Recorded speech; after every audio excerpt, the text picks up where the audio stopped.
નમસ્કાર કલમયુદ્ધ સમાચારની સાથે હું છું આપની સાથે પાયલ બામભણિયા।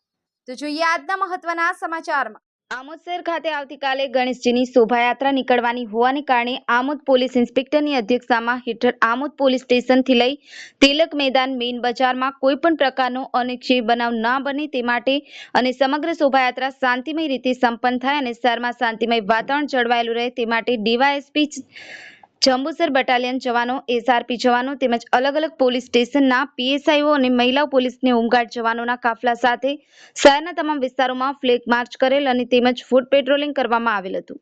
સફીક બાપુ, કલમયુદ્ધ સમાચાર, આમોદ।